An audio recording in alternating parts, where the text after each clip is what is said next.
नमस्कार। राजस्थान माध्यमिक शिक्षा बोर्ड ऑनलाइन क्लास कक्षा 12 हिंदी अनिवार्य। कल हमने पढ़ा था पिछले वीडियो में नीति के दोहे जो रहीम द्वारा लिखे गए हैं, उनमें हमने इस दोहे तक पढ़ लिया था। रहीम मन निज मन की विथा मन ही राखो गोय, सुन अटिले हैं लोग सब, दुख न बांटे कोई। इसके बाद में अगला पद है नीति की जो बातें जीवन में काम आने वाली, वर्तमान समय में भी काफ़ी प्रासंगिक। दीन सबन को लखत है, दीन ही लखे न कोई, जो रहीम दीन ही लखे, दीन बंधु सम होय। प्रश्न पूछा जा सकता है रहीम के अनुसार दीन बंधु के समान कौन है। दीन जो गरीब व्यक्ति है वो सभी को देखता है। क्यों देखता है? एक आशा भरी दृष्टि से देखता है कि संभवतया मेरी कोई सहायता करे। दीन नहीं लखे न कोई, लेकिन गरीब व्यक्ति को, दीन व्यक्ति को कोई नहीं देखता, अर्थात उसकी तरफ सहायता के लिए कोई हाथ आगे नहीं बढ़ाता है। जो रहीम दीन नहीं लखे, रहीम कहते हैं कि जो दीन व्यक्तियों को देखता है अर्थात उनकी सहायता करता है। दीन बंधु ईश्वर सम हो, वो साक्षात ईश्वर के समान है।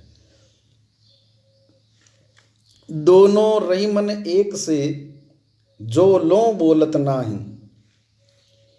ध्यान रखें, कुछ शब्द है जो बार बार आते हैं दोहों में, पदों के अंदर। लो का अर्थ है लो, एक शब्द है लो, एक शब्द है लो और एक शब्द है लो। इस लो का अर्थ है आग की लो, इस लो का अर्थ है लेओ, और इस लो का अर्थ है तक, जो अक्सर पदों के अंदर आता है। तो ध्यान रखें, इस लो का अर्थ है तक। दोनों रहीमन एक से, जो लो बोलत नाही, जब तक वो नहीं बोलते हैं। रहीम कहते हैं दोनों एक समान प्रतीत होते हैं। दोनों कौन? काक और पिक, कौवा और कोयल। जान परत है काक पिक, ऋतु बसंत के माही। इनका अंतर तभी पता लगता है जब बसंत ऋतु में कोयल बोलती है, तभी पता लगता है कि कोयल, ये कोयल है और ये कौवा है।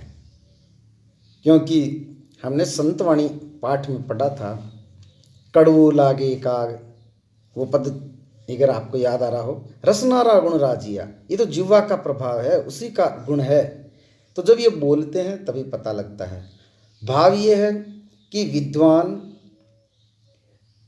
मूर्ख और विद्वान, या अवगुणी और गुणी, मधुर बोलने वाला और कर्कश कड़वा बोलने वाला, इनका उचित समय पर और जब ये बोलते हैं तभी पता लगता है, वरना देखने में हो सकता है एक जैसे लगें। तो बाहरी गुणों का नहीं, आंतरिक गुणों के महत्व को इस दोहे में बताया गया है। बड़े बड़ाई ना करे, बड़ो न बोले बोल। बड़ा व्यक्ति कभी बड़ा बोल नहीं बोलता है। अभिमान पूर्वक, दंभ पूर्वक या अहंकार, गर्व उसके वाणी में नहीं झलकता है। वो स्वयं अपनी प्रशंसा नहीं करता। रहीमन हीरा कब कहे, रहीमदास जी कहते हैं कि हीरा स्वयं कब कहता है कि लाख टको मेरो मोल, कि मैं अमूल्य हूँ। ये तो वो स्वयं नहीं कहता, दूसरे लोग जो पारखी लोग हैं वही उसके गुणों को बताते हैं। इसलिए बड़े व्यक्ति को, महत्वपूर्ण व्यक्ति को कभी अपने महत्व का, या गुणी व्यक्ति को स्वयं अपनी प्रशंसा नहीं करनी चाहिए।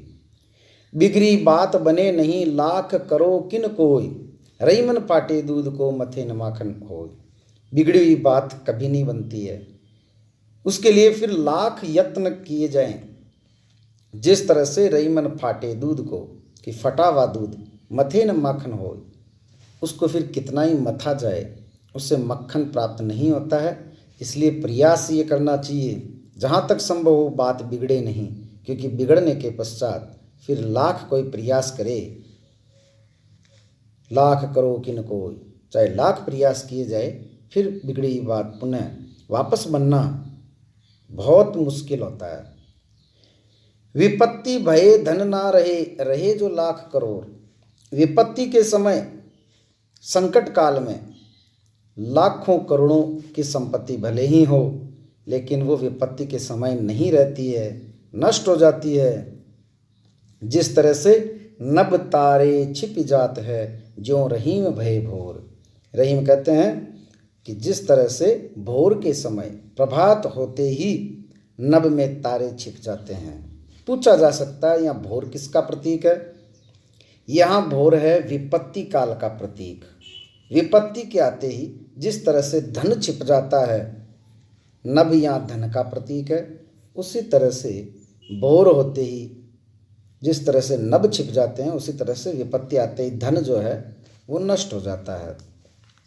छिप जाना अर्थात नष्ट होने का प्रतीक। इस तरह की तैयारी विशेष करके प्रथम श्रेणी व्याख्याता भर्ती परीक्षा और वरिष्ठ अध्यापक भर्ती परीक्षा जैसी परीक्षाओं में इन पाठ्य पुस्तकों से जब प्रश्न पूछे जाते हैं तो ये पता होना चाहिए। मांगे घटत रहीम पद कि तो करो बड़ी काम, तीन पेग वसुधा धरो, वसुधा करो तऊ बावने नाम। इनके पीछे की छिपी अंतर कथा पता होनी चाहिए। रहीमदास जी कह रहे हैं कि मांगे घटत, मांगने से घट जाता है। क्या घट जाता है? पद अर्थात मान, प्रतिष्ठा। कि तो करो बड़ी काम, आप चाहे कितना ही अच्छा या महत्वपूर्ण काम कर रहे हो, लेकिन यदि आपने मांगा है किसी से तो उसका पद मान सम्मान घट जाता है। जिस तरह से तीन पेग वसुधा करो, वसुधा यानी तीन कदम, पेग यानी कदम, वसुधा यानी धरती, तीन कदम अपने तीन ही पैर धरती को मांगने पर भगवान विष्णु का वामन नाम पड़ा था। बावने का अर्थ वामन। भगवान कृष्ण का जो वामन अवतार है, राजा बलि जो असुर जाति का था, बहुत दानी था, लेकिन फिर भी उसके जो अत्याचार जिसके कारण से भगवान विष्णु को वामन रूप में धरती पर अवतरित होना पड़ा और राजा बलि से आकर के दान में केवल तीन कदम, तीन पैर ही भूमि मांगी। यद्यपि असुरों के गुरु शुक्राचार्य ने इसमें बाधा बनने का प्रयास किया, लेकिन भगवान विष्णु की चतुराई से वो राजा बलि से इस तरह का वचन लेने में भी सफल हुए कि हाँ, मैं तुम्हें तीन पैर भूमि, क्योंकि तुम तो हो ही कितने से, तुम्हारी लंबाई बहुत कम है, वामन हो, इसलिए तुम तीन पैर भूमि ले सकते हो। ऐसा कहा जाता है कि भगवान विष्णु ने अपना विराट रूप बना करके संपूर्ण पृथ्वी, संपूर्ण ब्रह्मांड को दो कदम में माप लिया था, और जब तीसरा पैर रखने की जगह नहीं थी तो राजा बलि ने कहा कि मैं अपनी सारी संपत्ति को आपको दे चुका हूँ, लेकिन मेरा सिर अर्थात मैं स्वयं अभी भी मेरा हूँ, आप तीसरा जो पाँव है वो मेरे सिर पर रखें। और राजा बलि को उसके सिर पर पाँव रख करके भगवान विष्णु ने पाताल लोक भेज दिया। तो ये कथा जो है, उसके बाद में भगवान कृष्ण का नाम वामन पड़ा, उनका नाम जो है वो घट गया कि भगवान विष्णु को भी मांगना पड़ा। तो ये उदाहरण देकर के रहीम मांगने का विरोध करते हुए कहते हैं कि इससे मान, प्रतिष्ठा, यश, कीर्ति सभी धूमिल होती है। और ऐसा कहा जाता है कि भगवान विष्णु ने जब अपना पाँव धरती को मापने के लिए बढ़ाया तो हिमालय पर्वत से उनके अंगूठे में आई चोट और उनसे बहता हुआ जो रक्त है उसको भगवान ब्रह्मा जी ने अपने कमंडल में धारण कर लिया था, क्योंकि उनके अनुसार यदि ये रक्त की बूंदें नीचे गिरती तो प्रलय आ सकता था। और वही उस कमंडल में जो गंगा है वो बनी, और वही गंगा उसी कमंडल से भगवान शिव की जटाओं में भगीरथी प्रयास से इस धरती पर अवतरित हुई। मान सहित विष खाए के शंभु भये जगदीश, बिना मान अमृत पिए राहु कटयो शीस। इसके पीछे भी एक अंतर कथा है। रहीम कहते हैं कि मान सहित विष खाए के शंभु भये जगदीश, भगवान शिव इस जगत के ईश, इस जगत के स्वामी बने क्योंकि उन्होंने मान सहित विष को ग्रहण किया था, लेकिन बिना मान सम्मान के अमृत पीकर भी राहु को अपना शीश कटाना पड़ा। जब समुद्र मंथन हुआ था और उस समुद्र मंथन में सबसे पहले विष, क्योंकि ये मान के चले अपन कि हमें अच्छी वस्तु को प्राप्त करने के लिए, सुख सुविधाओं को प्राप्त करने के लिए पहले दुख उठाने पड़ते हैं। कहा जाता है कुछ पाने के लिए कुछ खोना पड़ता है। पहले विपदाएं, आफत, बाधाएं सभी आती है, उनको स्वीकार करना पड़ता है। तो पहले विष जो निकला, उस विष को, उससे सारी सृष्टि जो है वो नष्ट हो सकती थी। इसलिए देवताओं के आग्रह पर भगवान शिव ने उस विष को ग्रहण किया। और ऐसा कहा जाता है कि उस विष, यदि किसी को सर्प काट जाए, यदि किसी के शरीर में विष चला जाए, तो उसे अनाज नहीं खिलाया जाता और कम से कम 24 घंटे उसको, ऐसा कहा जाता है कि निद्रा नहीं आनी चाहिए। तो भगवान शिव को निद्रा न आए, इसके लिए सभी देवताओं ने जागरण किया था और फिर दूसरे दिन ही भोजन किया था। उसी दिन के बाद में शिवरात्रि जो पर्व है वो मनाया जाता है। लेकिन जब अमृत प्राप्त हुआ था और भगवान विष्णु जो अब विश्व मोहिनी का रूप धारण करके, और उन्होंने इस अमृत को सबको परोसने के लिए कतारबद्ध बैठने के लिए कहा था। एक तरफ देवता और एक तरफ असुर बैठ गए थे।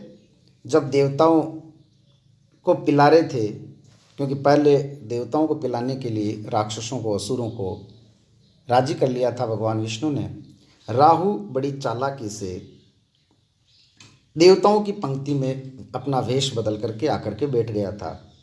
जो ही भगवान विष्णु ने अंतिम देवताओं की कतार में बैठे हुए देवताओं के रूप में राहु को भूलवश वो अमृत डाल दिया था, और राहु ने जो ही उसको धारण किया, अमृत का पान किया, वो गले पर पहुंचा नहीं, उससे पहले भगवान विष्णु को आभास हुआ कि ये राहु है, और उन्होंने अपना सुदर्शन चक्र से उसके गले को काट दिया। लेकिन गले तक अमृत पहुंचने के कारण राहु अपने उसी रूप में, सिर रूप में, मुख रूप में, देवताओं के रूप में भी उसकी गणना की जाती है, उसको पूजा जाता है। लेकिन उन्होंने बिना मान सम्मान के अमृत का पान किया, इसलिए उनको अपना सिर कटाना पड़ा। रही मन जिह्वा बावरी, कही गई सर्ग पताल, आपू तो कहीं भीतर ही जूती खात कपाल। इसका अर्थ तो आप सब समझ गए होंगे। रही मन जिह्वा बावरी, रहीमदास जी कहते हैं कि ये जिह्वा तो बावरी है, पागल है। कही गई सर्ग पताल, स्वयं तो कह करके, और पताल, सर्ग पताल अर्थात अंदर चली जाती है। आपू तो कहीं भीतर रही, जूती खात कपाल, लेकिन जूते कपाल को खाने पड़ते हैं। करे कोई भरे कोई, इस तरह के अर्थ को व्यक्त करता हुआ ये दोहा, जिसमें ऐसा कहा गया है कि जिह्वा का जो बुरा कार्य है उसको सिर को भुगतना पड़ता है, इसलिए तोल बोल करके बोलें। अमृत ऐसे वचन में रही मन रिस की गांस। अमृत के समान जो मधुर वचन होते हैं, उपदेशपूर्ण वचन होते हैं, रहीमदास जी कहते हैं कि उसमें भी यदि वो क्रोधपूर्ण तरीके से कहा जाए तो वो रिस की, यानी क्रोधपूर्ण तरीके से कहा गया जो कथन है वो भी उस गांठ के समान है। गांस का अर्थ है गांठ। जैसे मिस्री हूँ मैं मिले, निरस बांस की फांस। वर्तमान समय में धागे के चारों तरफ जो चीनी है उसी से मिस्री बनाई जाती है, लेकिन किसी समय में ये धागे का जब आविष्कार नहीं था या धागा प्रयुक्त नहीं होता था, उस समय जो बांस की फांस होती थी उसके चारों तरफ ये चीनी का घोल करके और मिश्री बनाई जाती थी। जब मिश्री खाते थे तो ये बांस की जब फांस आती थी तो वो नीरस लगती थी। मिश्री बहुत मीठी लगती थी, लेकिन वो बांस की जो फांस है वो नीरस लगती थी। उसी तरह से अमृतपूर्ण, उपदेशपूर्ण कहे गए वचनों को यदि क्रोध में कहा जाए, क्रोधपूर्ण कहा गया कथन, वो नीरस प्रतीत होता है। ये सभी उदाहरण अलंकार के माध्यम से कहे गए दोहे हैं, लिखे गए दोहे हैं। तो इस तरह से हिंदी अनिवार्य का ये जो तीसरा अध्याय है वो आज समाप्त हुआ।